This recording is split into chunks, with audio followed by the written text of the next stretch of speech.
Amoro dano weng magiti winyo loka eni. Ana winyo wiyamo tie maliet daga neno ngomo ber ka time. Ya mak ma otime kom Bosmik mala kokone KD Kristo Hama. Dong ana be wajo kete eni. KD in unu bero un ki Bosmik da ngere matut loyo kita wanu ng'eyo un kere. Kidong Bosmik dano ng'eyo da atiki ng'eny ma ki ng'eyo kere Bosmik loyo in KD Kristo Ama.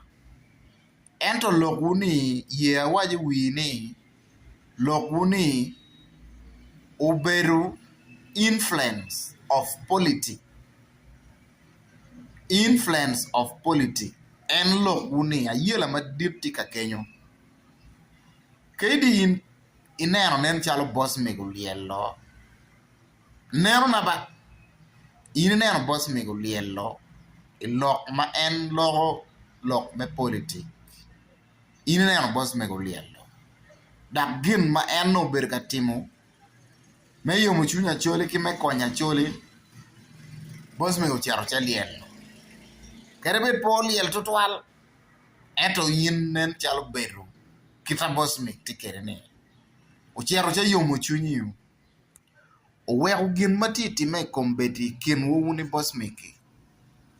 Loke mo mani wun utiki nyeko mo ni nyeko una rio personal. Peke. KD Kristo inti nero beru dit uyori lok me politik. Dang'eyo rongula mo tie. Ma yiri te awujo ne iri. Ma nen chale no tika yomo chunyi mada. Chi noni nen chale bi beru dit mo. Gwak biloye wa Bosmiko. Chikuri gine weko beri. Politik tiyo uwodo tieno. Koda luong wuni lo tieno tin. KD Kristo Ama. Wan wa moko mabe we wiyamo ni. Watiki ng'eji Bosmik. Ubiri ka gwako yin mabe madae gangi. Kere bet ka beri nino tiyo. Kira lurem bero kere. Eto detail mo man wan wa ng'eyo matut ni Bosmik ubiro ka beri gangi. Peke. Charo lo ka chuli wayo ni.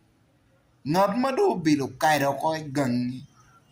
Kere men no miro neki. Kongo tampi neki kirio. Unyukiri ke miro timu gin maraji komi. Miro ko tampi rio.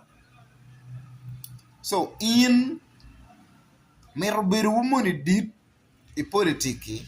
Ano no ni konye pe.